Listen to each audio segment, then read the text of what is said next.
mic check, please. Hey everybody, welcome back to the Ducks Unlimited Podcast. I'm your host, Chris Jennings. I'm your host, Dr. Mike Brazier.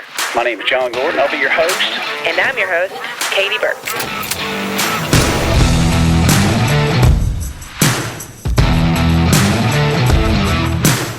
Welcome to the Ducks Unlimited Podcast, the only podcast about all things waterfowl. From hunting insights to science-based discussions about ducks, geese, and issues affecting waterfowl and wetlands conservation in North America. We bring the resource to you, the DU Podcast.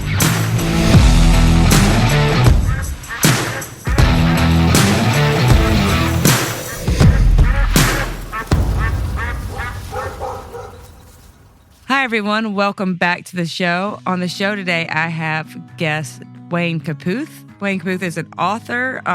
You might know him mostly from the Golden Age of Waterfowling, and he has lots of other books, but welcome to the show. Well, thank you very much. I'm glad to be at DU always. DU headquarters sits in an ideal surroundings. It's just, you don't even know you're in Memphis, so I recommend you visit the place when you come to town, or if you live here and then been here. Yeah, it's funny you mentioned that. I didn't even think about this, but we've never really talked about on this show the history of why we're here, which you would probably know a little bit about too, but why we're in Memphis and why we're where we are exactly. And that's because of Mr. Billy Donovan. Did you know Mr. Billy Donovan? I did not. I do not know him. I know of him, and what he mentions. Yeah. I don't know if y'all really know. Do you really know how the DU chapter in Memphis got started? I did not know how the DU Memphis. Yeah. Well, do you want to? Yeah. You want to start off? I didn't know we were going to talk about that. Or did you want to start off with this first? No, let's talk about that. I didn't know about that. Okay, so as everybody probably knows, or maybe they don't know. If they don't know, it got started in 1937, and well, I know how DU got started, but in Memphis chapter. Yeah, I'm going to get to that. Okay. DU started in 1937, and its founders were Joseph Knapp and Arthur Barkley. And in 1937, in the summer of 1937, the Memphis Sportsmen organized a DU state chapter, and at the initial gathering of DU in Memphis, W. Lucia Oakes of Memphis was elected chairman of the Tennessee Committee. I didn't realize and I it was happened that to early. have a pin that was given to all the 1937 members that joined DU. That was issued by the National DU people. But anyway, DU sent C.W. Watson of New York City to meet with the sportsmen of the Memphis area. They met at the Peabody Hotel on November the 1st, 1937. And if you don't know about the Peabody Hotel in Memphis, you need to know about it, too. Yeah, you do, yes. You need to visit the ducks that come down from the upper floor there to the lobby twice a day. And they have been doing that since 1933. Right. And that's a story within itself. But anyway, back to DU. So C.W. Watson of New York was sent by DU to meet with the Memphis DU group at the Peabody Hotel November 37. And Watson at that time predicted that the government would place a ban against the shooting of ducks because of the low numbers. And the only way to remedy this, according to DU, was to invest money and effort in the duck factories in the Canadian provinces. He told the gathering that sportsmen in 45 states had organized chapters also, and that approximately $300,000 had been pledged already. The quota in Tennessee was set at $5,000 a year. The Tennessee chapter had subscribed about half of that by the time of his visit. So a committee was formed in Memphis with the purpose of contacting all the members of all the duck hunting clubs in the Memphis area with a view of raising memberships, hoping to reach 1,000, and raising the Tennessee money pledges by the time the duck season opened on November the 27th of that year. You have to remember in 37, we had gone through really the Great Depression, and we also, which was significant to the duck population, and really probably this organization of DU was Dust Bowl years, which started in 1929 and lasted to the upper to middle part of the decade of the 30s. And so the duck population had really suffered during this time. So DU was right on the money when they got started. Anyway, instead of $5,000, which DU wanted from the national organization, they raised $10,000. And DU began work on the prairies began in 1938, a year later. And it's really only fitting that DU moved its headquarters to Memphis in 1992 through the efforts, as she mentioned, Memphian William B. Donovan. The organization is the world, for everybody to know, and I'm sitting here plugging DU, which I should. The organization is the world's largest private wetlands and waterfowl association. It has more than 500,000 members and 1,100 wetlands restoration projects in the United States, and that involves 100,000 acres of former wetlands habitat. So if you're not a member of DU, I recommend you join it, because even if you're not a duck hunter, it's a worthwhile project. So I did not realize the Memphis chapter was within the first year, although I should not be surprised considering Nash Buckingham's involvement with DU and American also American Waterfowlers, Waterfowlers, the predecessors of DU. So that should have been obvious, but I did not realize they had a chapter formed so early. And what do you think about, because we're going to talk about duck clubs, but because there were so many clubs formed within the Memphis area, and one of the things we can talk about a little bit more, we can get more into as we go along, but duck clubs really were the first places to kind of have limits and really kind of control what they were doing. They talk about how duck clubs, they'd have 50 duck limits per person, but that was conservative. They weren't just shooting whatever they wanted. They were actually, they'd have days where they couldn't shoot. They do a lot of things like that. So what do you think that the role of the prominence of duck clubs in this area played towards them being one of the first chapters? Actually, the first club, and it wasn't necessarily a waterfowl club, but it was actually the first hunting club in the Memphis area, is the Fur, Fin, and Feather Club, and it got started in 1868. So they hunted all game, but mostly quail, and they lobbied the Tennessee legislature to pass game laws which would provide more protection for quail, which were being shot and trapped to extreme, even at that date, and even after the Civil War, when the Southern boys, they didn't do any hunting. Right. They were too busy. Yeah, it was all now, that wasn't true in the North. The North, especially the upper tier states, they continued to hunt. Right. And the clubs continued to operate. Mm-hmm. But anyway, then we had the Wapanaka Outing Club, which I'm sure we'll get into. But it set a limit of 50 ducks per day in 1895. That's early. That's very early, yes. Beaver Dam, now I mentioned in two clubs here, these were probably the two most important clubs that Nash had the most respect for, was Beaver Dam Ducking Club in Tunica County, Mississippi, and then the Wapanaka Outing Club near Turtle, Arkansas. I just mentioned Wapanaka, but Beaver Dam, which was down at Tunica Lake in Tunica County, Mississippi, which is about 30 miles south of Memphis, they set a limit of 50 ducks also. That was in 1899, 4 years later. And by the start of the 20th century, Mid-South hunting clubs had reduced the limit on wood ducks to 25 and put the season back to August. Now, for those who don't know, in this area, they hunted wood ducks starting in July. Wow. So they moved it back to August. And at that time, in July and August, you could use a retriever, either a pointer or a setter. You didn't need a long-haired Chesapeake or a Labrador, okay? Obviously, when the duck season starts, we may get into retrievers, but the Labradors and retrievers would take over during the cold weather. And a few years later, most clubs had set a limit of 25. So, they were... it's just not in the Mid-South, but all across the nation, duck clubs were the leaders, and their members, and other clubs like the Balloon and Crockett and things like that were involved in conservation. Mm-hmm. Yeah, it's really interesting.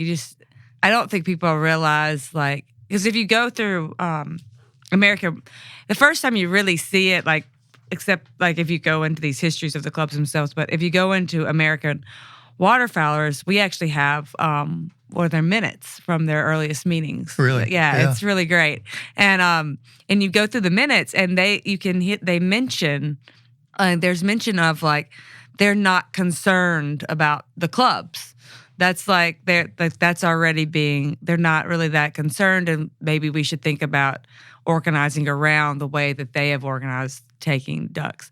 I mean, eventually it does go down even less, but I didn't realize until I was going through researching for this that in the later years, they didn't even allow pump shotguns. Well, they tried, the American Wildfowlers Association, which, Nash Buckingham was the secretary. They tried their best to limit, Nash especially tried to limit the automatics, the pumps in the Yeah, I didn't realize that. automatic, yeah. Yeah, that's really interesting. Well, we kind of skipped your introduction Oh, completely. yeah, well. But I was listening either on another podcast and you introduced her there, but there was one part that I really just selfishly wanted to hear about. So you said you got started hunting around Big Hill Pond area, which is outside of Memphis, and I run out there all the time, and I never thought about people duck hunting there. I mean, I missed you. At Big Hill Pond. Big. And I really wanted to hear all about it because I run out there all the time. And it's swampy.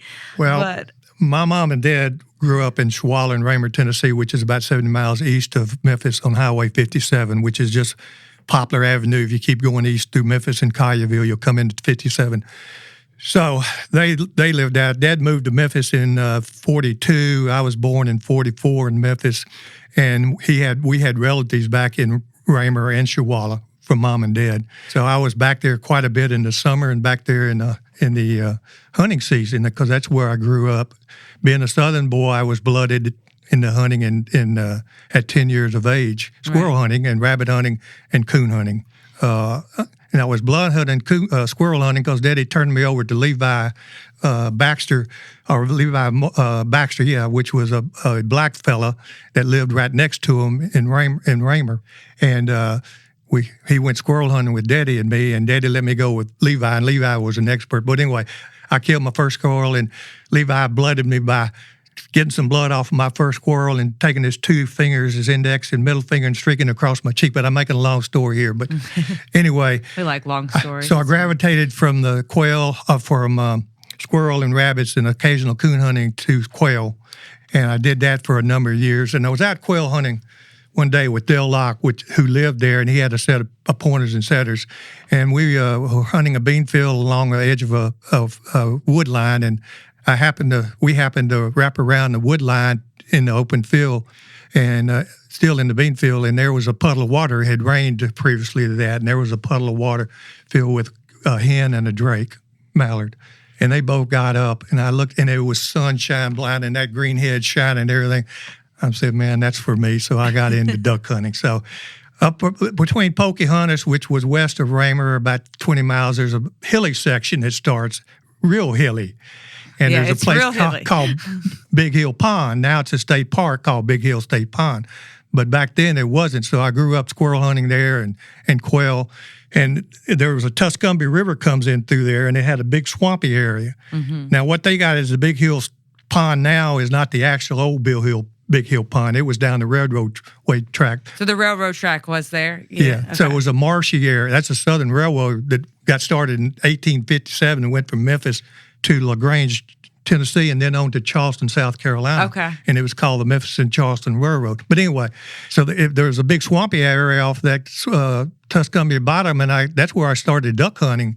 And you had to get, although my great uncle owned it, John Howland, lived right on the spot, he didn't control it. An old swamp angel owned it by living over there on the Tuscumbia River by the swamp area. Oh, so we had swamp angels in Tennessee. I don't even think of them out South Louisiana. No, it was swamp. So you had to get permission from the swamp angel to be able to hunt there, which I did. I took him a bottle of fifth of whiskey and everything. That cooled everything. So we started hunting there, and it was, we'd get there early in the morning and stay to dark, and it was a roosting place.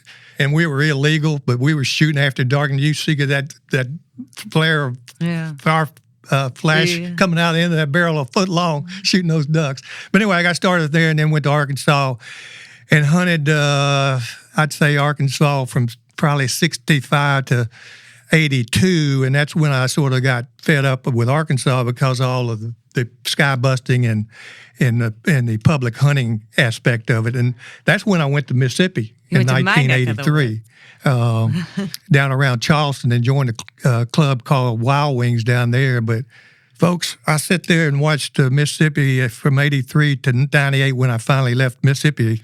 I saw it develop just like Arkansas had 25 years ago. When I went down there, everybody deer hunted, all the locals. Very little duck hunting, so I had the place to myself. Although I was a member of the Wild Wings, every afternoon I'd go scout. If there wasn't ducks on my place, I would go scout the countryside. And you could just hunt anywhere you want to because every other year, Tallahatchie River ran through there, was flooded, and it had a lot of flooded water. So, and then there got to be more and more pump water and more duck hunters and everything.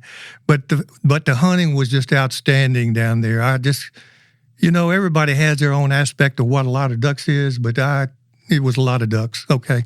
And then I went back to Arkansas in 98 and got back to hunting over there. So where are you hunting in Arkansas now? I tell you, I haven't hunted. Let me give a piece of advice here, but I hadn't hunted in 2 years. I grew up, Dad didn't require us. He didn't wear earplugs, and I didn't either. Yeah. So I I'm regret that now. 100% deaf in the left ear and 50% in the right ear, and I just can't hunt anymore to protect that because of blast of the muzzle and everything. Mm-hmm. So I haven't hunted in 2 or 3 years. Yeah, I feel you. Luckily I think this next generation, my kids will probably be the first ones to keep their hearing because I have tinnitus so bad from the same thing, and we never wore hearing protection, but I make my kids, so that's good. They can hear. If you're listening out there, do the same. I tell you, you don't want to hear ringing in your ears for the rest of your life. I have some selfish questions. So I did not know. So I grew up hunting. When he talked to me, we went to Mississippi. I grew up right there in Tallahatchie County, hunting in that whole area. And then in your book, you mentioned one club that I didn't even know existed. It's just right there where I hunted. Hold on, I have your book. I didn't know. Bailey Break? The Paducah Whales. Paducah Whales, yeah. Yeah, I didn't know that existed. No, we were members of Bailey Break, my dad was one of the forming members of Bailey Break, but Paducah Whales would have been way before that, and I did not realize there was a club there. Well, there wasn't, Mississippi didn't, as I say, Mississippi was mainly a deer hunting state.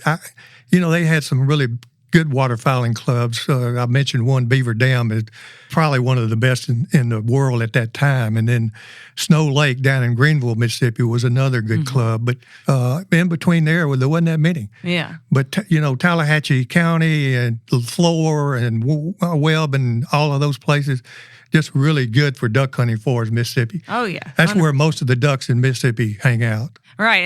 And at that time when the Paducah Whales, there was a lot of forest still at that point. Oh, yeah. Not so much anymore. Yeah. It wasn't but in the 1950s that they started in and clearing a lot of that timber for beans. And then rice started coming in. Mm-hmm. And it's still there, but the mechanization did a lot of it. But we talked about the Mississippi club. So one of the questions I had to ask about, although there's a lot of them I want to talk about, but of all the historic clubs, which ones of the early ones are still around today? None in Mississippi that I know of. In Tennessee, Blue Wings Hunting Club, Union City Hunting Club is still going. And that's the only two I know of there because the state came in and got all of that land. So a lot of the duck hunting clubs there went out of business. And that's a pretty common way for the duck clubs to break up, right? Well, the two, like I've mentioned, the Wapanaka Outing Club in Arkansas. I guess if we went back in the 1900s to the 1960s when it closed down in 1964 and became a national wildlife refuge. But if you asked across the nation, Oregon, I don't care where you're, New York, what clubs they would mention Wapanaka Outing Club because it was the club, and they made it the feds made it a national wildlife refuge in 1964. But in Arkansas, you have Hatchie Coon. Okay, and that was originally, that had a different name originally, right? No, it was Hatchie Coon, but it merged with Oak Donick and Osceola Ducking and Trolling Club. Okay. And we can get into the earliest duck clubs you want to, but anyway, it merged. It's still in existence. That club started in 1889. Then you have Five Lakes on Horseshoe Lake.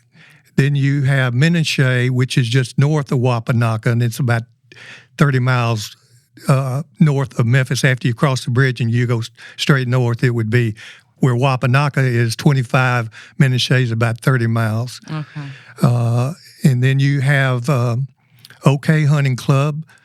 That's in Poinsett County. And in that area, Poinsett and Craighead County, you got a whole lot of clubs. Now, they called Stuttgart the duck capital of the world, but that area around Wiener, Arkansas, became the new duck capital of the world, according to some people, which doesn't make Stuttgart too happy. No. But that happened in 1955 when Wallace Claypool started Wild Acres at Wiener. But anyway, in that area you've got Greasy Slough, you got OK Hunting Club, you got Paragoo Hunting Club, you got the Mark Tree Hunting Club, the Greasy Slough, if I didn't mention that. So, yeah. And Hood Lake Hunting Club. So probably in that 100-mile radius there, you got some of the and they're all still going except for Hood Lake. Except for Hood Lake. So are the memberships, have any of the same families stayed in there, or how do they just, the memberships expand I'll tell you, OK and the Greasy Slough tend to pass it down. And there's another club right in there, Mark Tree, and it tends to pass it down too. Of course, Wallace Claypool's Wild Acres, which he started in 42, is still been passed down by Wallace Claypool was a Memphian. We want to get into Wild Acres? Yeah. Okay. And Wallace Claypool had the Buick dealership here in Memphis. And he really was a golfer. Okay. And then he got started duck hunting by Chip Barwick, which was his competitor who owned the Chevrolet dealership here in Memphis. And Chip hunted around Hazen, Arkansas. And people don't know who Hazen, that's in the Grand Prairie area, north of Stuttgart. So he got started hunting there. He gravitated actually with Wallace Claypool, got hooked up with him when Claypool went in 1929 to Vern Tyndall's Reservoir. Mm-hmm. And that's a story in itself, too. But he hunted there. Anyway, Claypool went on and hunted at, some of the best places. Vern Tyndall's Reservoir, Wallace Claypool's place, Hatchie Coon Hunting Club. And then he kept looking for his own place and wanted his own place. So J. Roger Crow out of Stuttgart hooked him up with a place in around Wiener, just east of Wiener. 5,000 acres. He sold 15 after he bought it. So he had 3,500 acres left. And out of that, he made a 1,400-acre reservoir, which 800 stays flooded all the time. Okay. And at that time, rice was all over around that place. Right, because when did rice move across the ridge? Anyway, rice was already everywhere and around Wiener. Had already spread from Gillette, DeWitt, and Stuttgart northward, and it kept going till northeast or southeast Missouri in the sunk lands down there. But anyway, so he did that in 42. By 44, he had about 200,000 ducks because the ducks would feed during the rice fields at night and come into his place for rest. A lot of green timber duck hunting there. 400 was open water, of the 800 flooded, and the rest was green timber. Even in 1944, when he had 200,000 ducks during the duck season, this wasn't a guess. This was estimates by the Arkansas Game and Fish Commission. At Millington, they used to have a Navy base, and they had air pilots out there, and they'd come and buzz his place, his reservoir, just for flight training. And they'll get down low and buzz that thing, and it'd scare up all those ducks. And ducks were everywhere. Yeah. If people, I don't know if some people might be familiar with the famous Claypool picture. Yeah. And it's black. Yeah. Yeah, full of ducks. So anyway, year after year, $250,000 to estimates up to 350. Some people said even 500,000 ducks. I don't know. Most people won't know who Dave Garraway, but he used to have a Sunday show on NBC, live telecast, and he'd do different stories across the country for his live telecast every Sunday. It lasted an hour and a half. He was doing in 1955 a live broadcast on the governor, I think it was Faubus's governor race in Arkansas, and they were going to do a White River catfish, and a couple of Arkansas Game and Fish Commission, George Purvis and Tom Mull was involved in that as far as doing the filming of it so it could be broadcast. And while they finished that up, and after that, Garraway asked Tom Mull and Purvis, George Purvis, like I said, was Arkansas Game and Fish Commissioners, if there was something else they could do. And they said, yeah, why don't you come back and we'll do a duck hunt at Wallace Claypool's Reservoir. So anyway, in December the 23rd, 2 days before Christmas, they came back to do a live.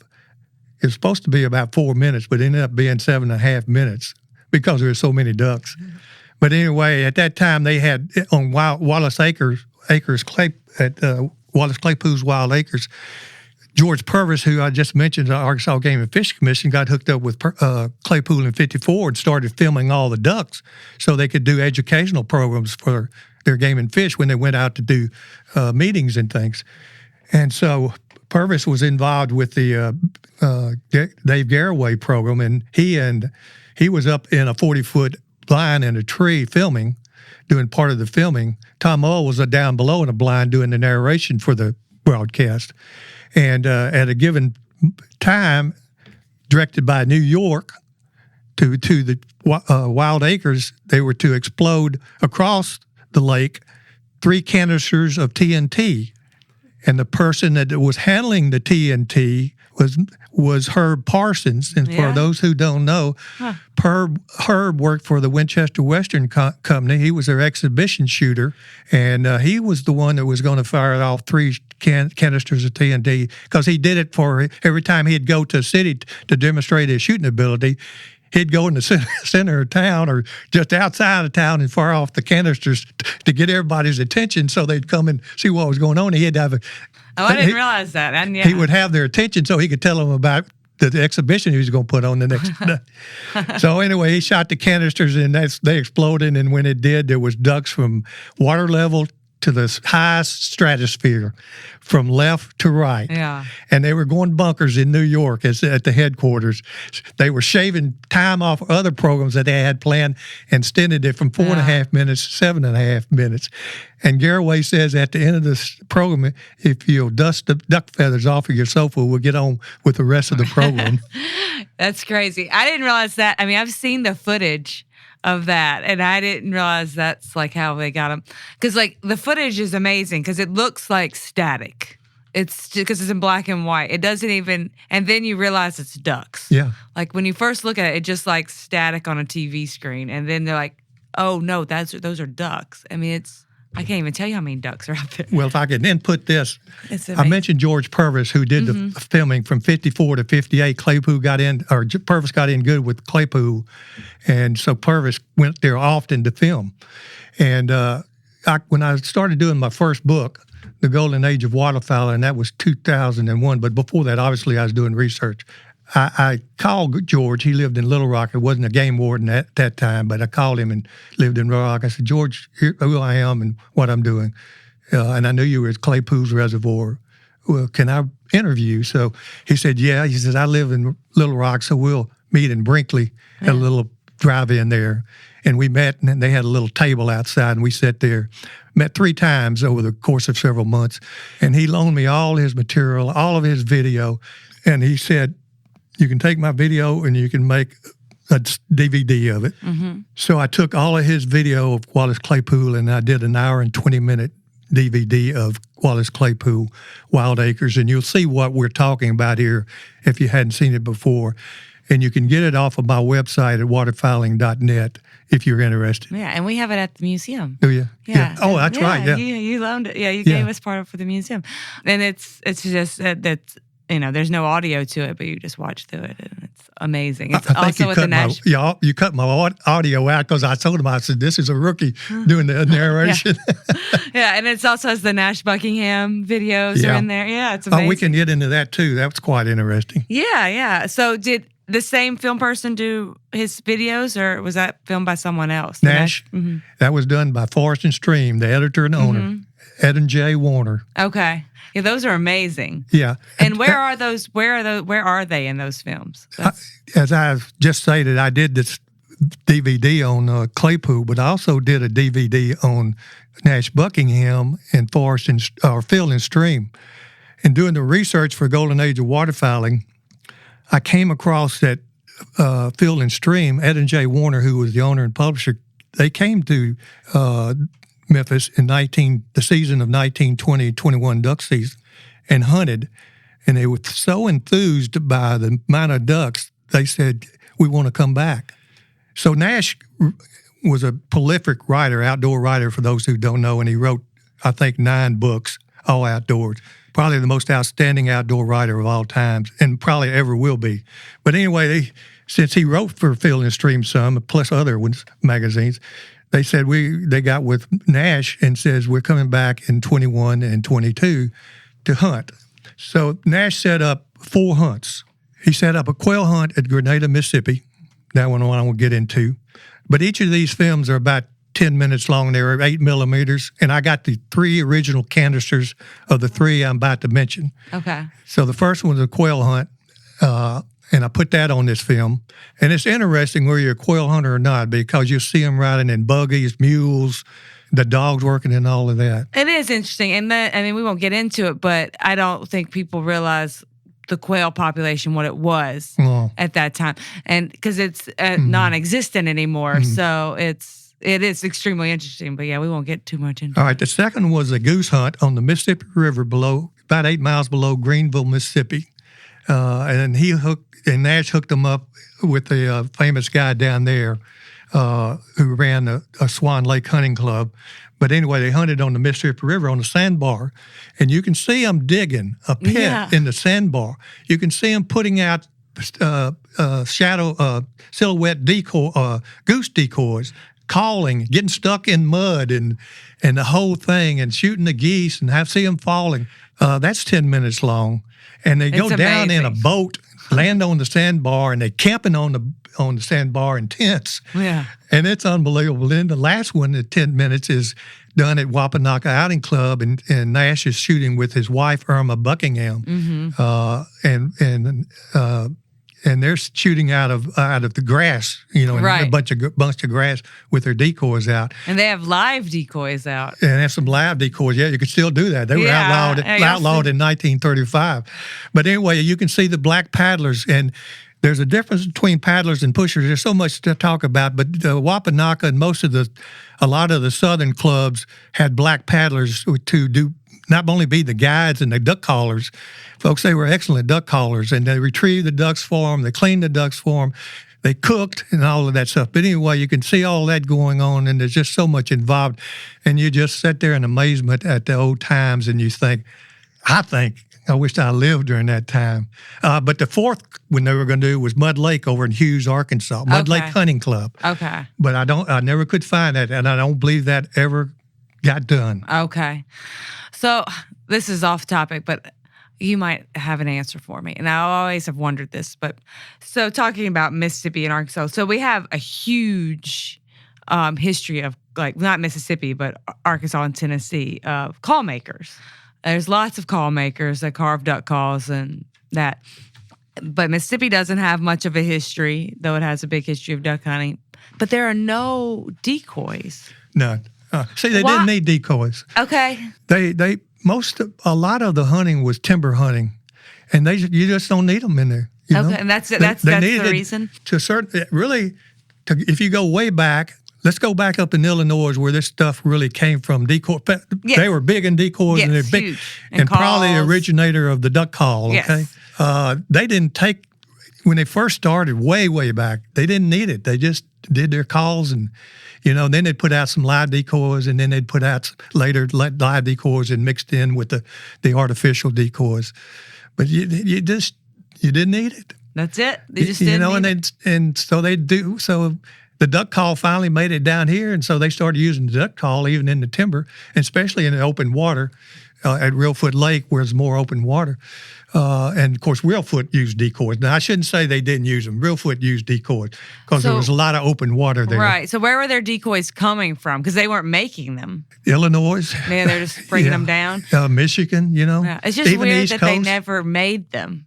No, they just didn't need them. Yeah. That's so interesting. I've always wondered that. I'm glad you had an answer because it's always bothered me. Speaking of calls, just which is interesting because you say they're in the woods, and that's kind of what's cool about Arkansas calls is they changed that Reelfoot style call to fit the timber, which is a really interesting history to it too. Yeah. So also it wouldn't break apart and fall in the water and all that stuff. Well, the old duck call got started in Reelfoot Lake by a gentleman named Vic Glodo, Glodo. Yep. And the history of Illinois is fascinating in itself. It's worth a podcast. We have one with Ryan Graves on Illinois duck calls. Well, anyway, the Illinois people, after they got to shooting out their place and draining folks, drainage was a big issue. But Yeah. they got to draining all their wetlands. And the Glordo brothers, Vic came down to Reelfoot in 1892, and that's when they were draining his place around Fountain Bluff Okay. in Illinois. Just a fantastic place where he hunted, and so he was making duck calls, and he's making the Reelfoot style, which is a wooden tone board and a metal reed, and so he got the Reelfoot people going. People like Son Cochran and his father John Cochran, and Tom Turpin from Memphis, Yep. and Perry Hooker from Memphis all did the Reelfoot style. But the Arkansas style, and his brother Nick, N-I-C-K, Yes. Yes. Nick and Vic, but Vic was Reelfoot, Nick was out of Illinois, same place, Fountain Bluff. And he left, he stayed in Fountain Bluff, but he also during the season came down to the sunk lands in southeastern Missouri in the Boot Heel there, and also in the Big Lake in northeastern Arkansas. And he of course he had the metal reed Reelfoot style, but the oat was the one that got the really Arkansas style duck call going. Right. And it got going really around in Stuttgart area. And a guy named Reuben Slifer, S-L-I-F-E-R, probably was sort of the first in that area. Okay. About 1904 or so. And then, then you had, everybody knows, well, I don't know if everybody knows, but everybody at duck hunt knows Chick Major Right. and his family. Yes. Most winningest call of the calling competition. Okay, yeah. Yeah, we don't have to get into all that, but yeah. Okay. Yeah, but yes, he's great. Did he hunt with any of the clubs, Chick Majors, or was he just? He didn't have to join a club. to. He could just. Yeah, he just went wherever he and did. his daughter, Pat Peak, or stepdaughter. Yeah. And I'm not going to call her stepdaughter. His daughter, Pat, and Brenda, and Dixie, the Yeah. three girls. Yeah, the Dixie They call. could go where they want to, and especially Pat. Yeah. I mean, the ladies back then, the macho hunters, male hunters, called them Dianas or the fair Nimrods. And Diana was the Greek goddess of the hunt Yes. back in the Greek days. Yeah. That's funny. And it's getting better. We're getting a lot more women hunting these days. Yes, there is. It's And that's not good. It's great. Yeah, it's great. But yeah, it's interesting. All right, so this is a good point to take a little brief break from our conversation, and we'll be right back.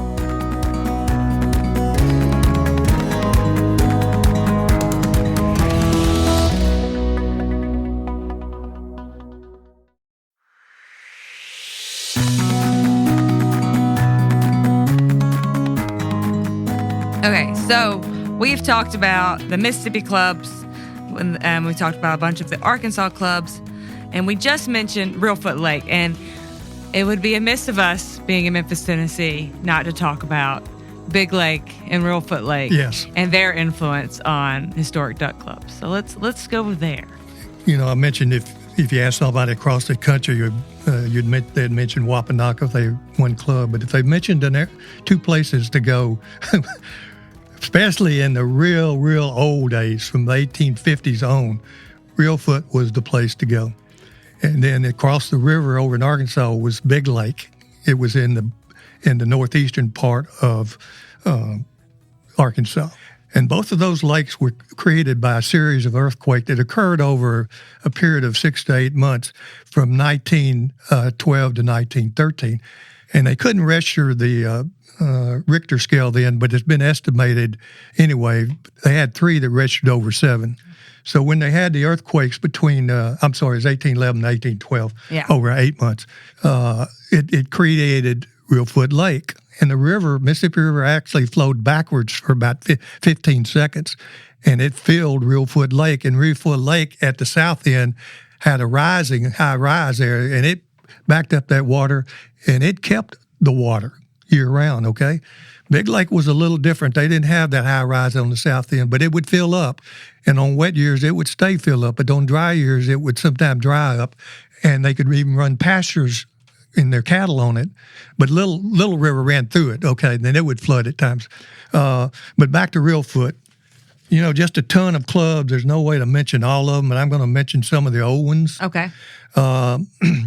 And I'm going to start out with a gentleman named J.C., and it was such a big club. I want to get into the market. Market hunting was really big, and then they got to fighting amongst each other as they did at Big Lake. But it was so big a hunting. I said hunting started really in the 1850s, but by the 1870s, it was so big that they already had a game dealer in ducks in that area. J.C. Burdick. He was born in Illinois, but he came to Tiptonville, which is right on the Mississippi River by Reelfoot Lake on the west side, in 1870, and he established the game business and fish business there. And then he moved to Union City, and then he moved to and he had at Union City, he had an offshoot landing and dock and a hunting establishment where he collected stuff at Reelfoot Lake, okay?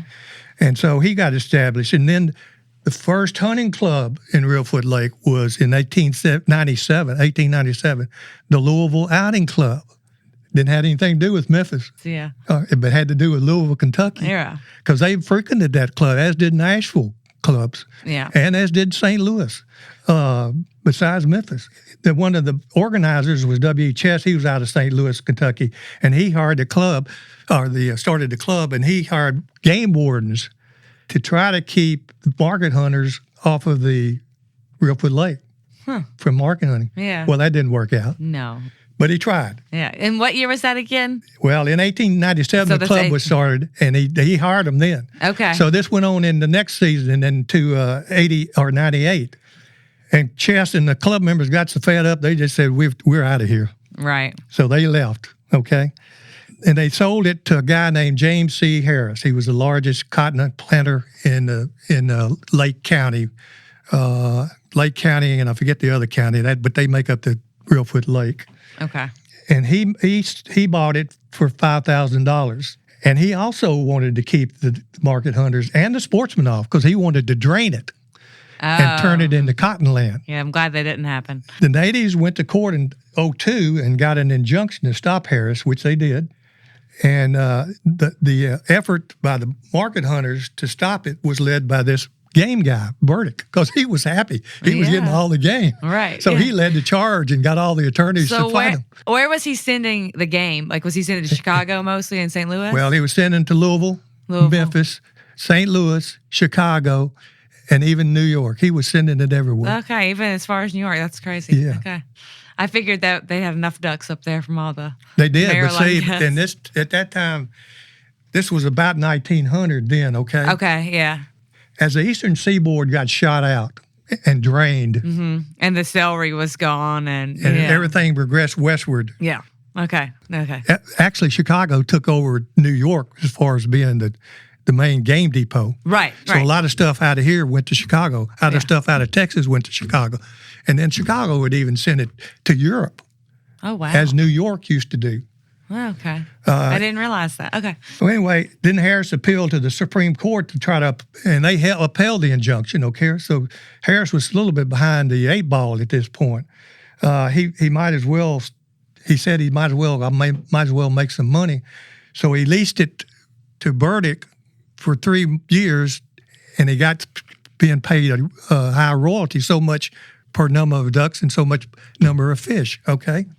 And he died, James Harris died in 1904, and his son took over judge. He wasn't a legal judge, that's just his name, Judge. Yeah, it's just a Southern name. He extended, so in 1905, the lease ran out, and Judge extended the lease to 10 years. Okay. That incensed the natives because they were trying to get the market on, because that caused a monopoly.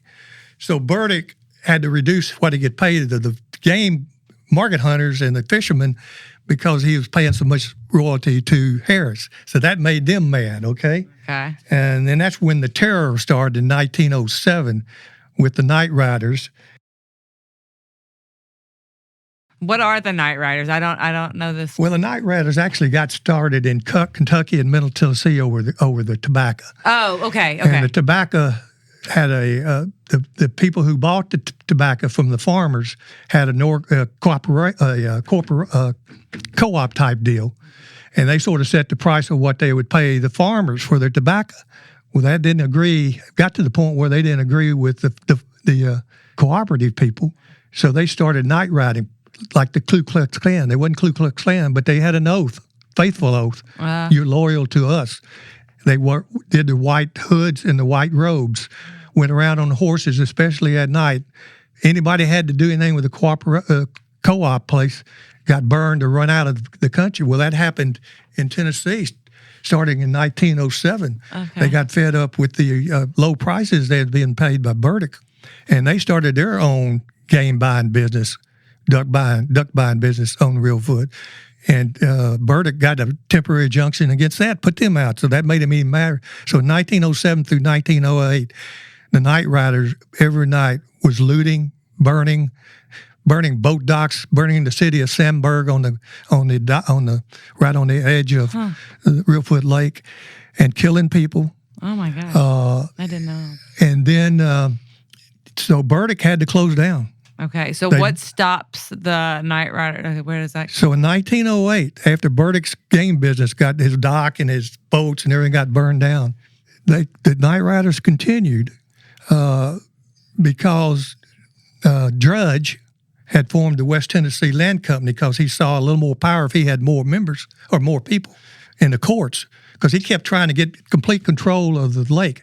And if he did that, then he could get his injunction relief and he could drain it. Okay. But he owned all of about 12,000 acres but one little plot. Okay? That's what held him up. Okay. So he joined up and formed the West Tennessee. So West Tennessee Land Company, Judge's deal, along with several others, sent an attorney into Sandburg, which is right, I said, on the edge of the lake, to negotiate with Harris's group for some pasture land to feed the cattle. Well, the natives, the locals, used that as their cattle, so that irritated them. So the two attorneys who were representing the West Tennessee Land Company, who were in good negotiation with an attorney, they were staying at Walnut Log, which is right on the edge of Reelfoot Lake. That night, the Night Riders, about 20 of them, came to Walnut Log, got the two attorneys, took them outside, hung one of them, and shot him full of holes while he was hanging. And fortunately, the other one got away. Well, that brought in the National Guards by the governor. Okay. And they got arrested. A bunch of Night Riders got arrested and convicted, and that had put the end to the Night Riders. Okay. So then what happens? So obviously the land trust doesn't get a hold of the lake. So then what happens? Oh, yeah. So so legal claims was given finally to the Tennessee state by the Supreme Court in 1913, okay? Okay. So right around the migratory. Then the lake became a state game and fish commission. 1/3 of the lake was established as a National Wildlife Refuge in 1941. Okay. Today, the only club still in existence, as I think I said earlier, was Blue Wing Hunting Club and Union City Outing Club. Those were very early. Those were prior to 1900. Okay. After 1900, by 1920, the two still existing was Blackjack Hunting Club, or two. Blackjack Hunting Club and Dixie Rod and Gun Club. So yeah, okay, that's interesting. I didn't realize all that. Being from Mississippi, I just don't know. That's really interesting. How do the two operate? So I know, like with Reelfoot, you do the lottery for your blinds, and certain people own blinds. So do those two clubs just own certain blinds at Reelfoot? Is that no? They had their own place. They had their own place. Yeah. Okay. Yeah. Or lease. Or lease. Yeah. So this is a weird question. So we'll just go back to say like Osceola or Oak Dock, one of those first ones. So to go into, you pay how much now to be a part of one of those clubs? Like a year? What did they pay originally to be a part of a club? Being a poor man, I never ask. Yeah. I don't really know. Well, I just what did they originally? I mean, our audience. I tell you, when I went to Wild Wings and we were establishing our club, Wild Wings got started by a gentleman named Canista Hodges. Mm-hmm. He's a former U.S. senator from Arkansas, and he hunted around Newport, and he had connections with everybody because he was an attorney. He was the attorney for the Walmarts. He knew all of the Waltons and all those people. But he wanted to start a club in Mississippi, so came down to Charleston, and below Charleston started Wild Wings in 1986, which I joined. But he could go anywhere. I can tell you how much it cost me to join that club in 86. And you became a landowner. We had we had 16,000 acres, okay? It cost me $30,000 at that time. It costs way more than that now. It's probably worth $100,000 now. I don't know exactly the membership, but that's pretty close. I can't. How much were they paying originally, though, in around the turn of the century to get in a club? Not over $1,500. Yeah. Yeah. Some of the fancy ones on and that's the a lot of money then, though. Oh, yeah. A lot of money. Yeah. But you're dealing, with clubs, you tend to deal with the more affluent and some middle class, Yeah, it's like having a vacation home. Yeah. It's not. We said had bad mouth the market hunters, and they were trying to make a living, during that time. So. Oh, yeah. And a lot of those market hunters become call carvers, decoy makers. Duck call makers. Yeah. They become the famous guides we all know of later. If we didn't have them, I'm not sure we'd have a duck call. And decoys. Or decoys, yeah. So they all kind of spear that. And no, they're important. Their part of history is important too. I mean, but what they were doing was never going to be sustainable. But what we were doing as well wasn't going to be sustainable. Things have to change. So many changes, and it's still changing. Yeah, always. And always. It will never stop. The Ice Age started, the peak Ice Age was 25,000 years ago. It started melting. And about 12,000 years, it was melted, and there was a land bridge between the two ice sheets, which was at one time a solid ice sheet. But the ducks got bottlenecked down below the ice sheet between the Ohio River. But anyway, we don't need to get into that. Yeah, that's interesting stuff. So early 1900s, there's an abundance of duck clubs, right? There's hundreds. When did they primarily start to close? Like, when did it start really weeding out? What hurt, obviously, was the Great Depression. Right. Yep. That makes sense. And the Dust Bowl years during that time. Those two things were going on basically from 29 to 37 or 38. Uh-huh. Then you had World War I before that. Oh, yeah. That hurt. And then you had World War II. And it all declined. I can't speak across the nation, but certainly in the Southland, it certainly declined during that time. Okay. And so that's what they... And then the 50s, it picked up, and then the 50s were very good years. Okay?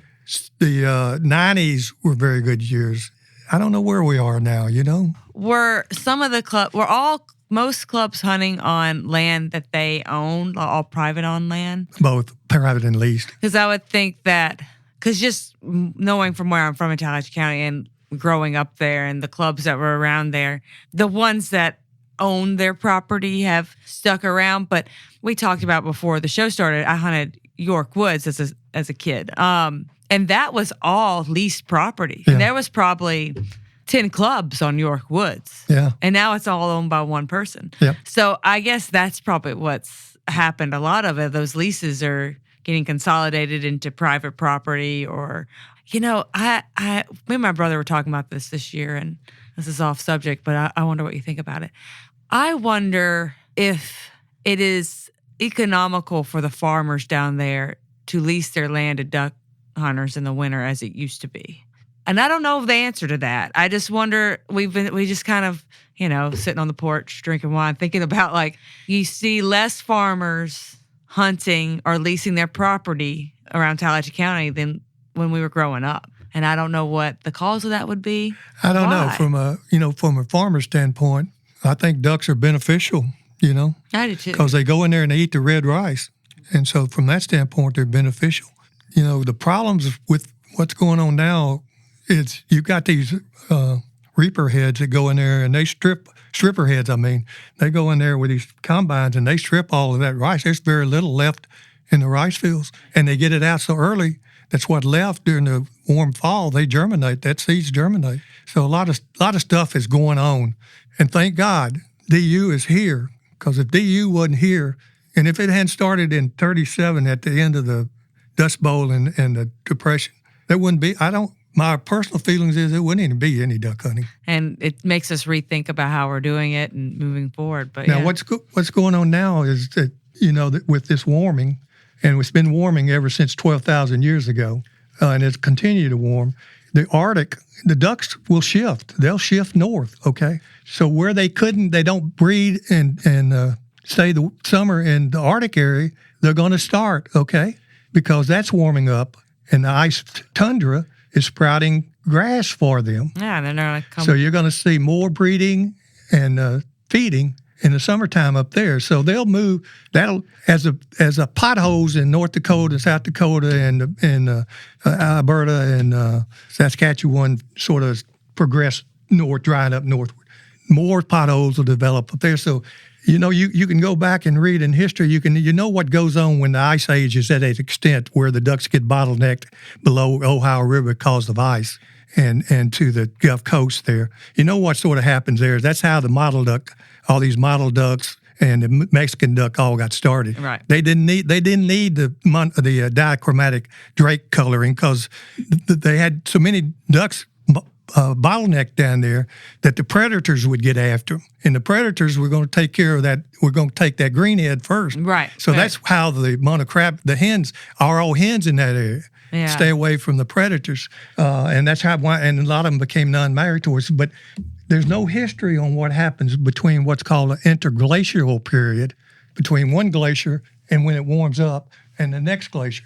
There's no information on that. Yeah, so right. we're entering a period here where we're learning. Where nobody knows. Yeah, we're learning. Yeah, we're learning as we go. And that's why we have science and we work on those things. Thank God. Thank God. All right, well, thank you so much. This was really fun. And we didn't touch on half the things that we could have talked about. Please mention your new book. And he has lots of books out there. So they're all wonderful. But you have a new one. I have written 9 books. My 2 still in print are Waterfowling Vignette, and the latest one is the Historic Waterfowling Images. Waterfowling Vignette is a bunch of topics across the United States on duck hunting, covers a lot of different areas, the Chesapeake Bay and everywhere. And then my latest book, Historic Waterfowling Images, is all images with a little text for explanation, and it's 200 pages. It's tabletop, 12 by 9. And you can get both of those books off of my website at waterfowling.net, or if you're in the Memphis area, you can give them at Novels Bookstore. And just so you know, I've known about your photograph collection forever. It's one of the most extensive waterfowling photograph collections out there. This is amazing. And a lot of what we talked about today, the clay pool and all that's in here too, right? Yeah. Well, this book, the image book, deals with just 9 southern states. It's 200 pages. The first 100 pages is on Arkansas. So Wallace Claypool and always Stuttgart, the whole deal is covered extensively well through 100 pages. Well, thank you so much for coming. This was awesome. You're welcome, Katie. It's always a pleasure to be at DU. Yeah. For people who don't know, hadn't been to Memphis but hadn't visited DU headquarters, I suggest you make a visit out here. It's in East Memphis. It sits on 4,500 acres of land. Yeah, this is amazing. And yes, if you'd like to come visit headquarters, we're open 5 days a week, Monday through Friday.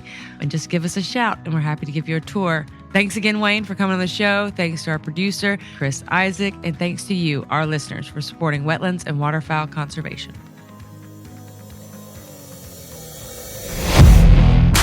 Thank you for listening to this episode of the DU Podcast. Be sure to rate, review, and subscribe to the show, and visit www.ducks.org/DU podcast for resources based on today's topics, as well as access to more episodes. Opinions expressed by guests do not necessarily reflect those of Ducks Unlimited. Until next time, stay tuned to the ducks. Stay tuned to the ducks.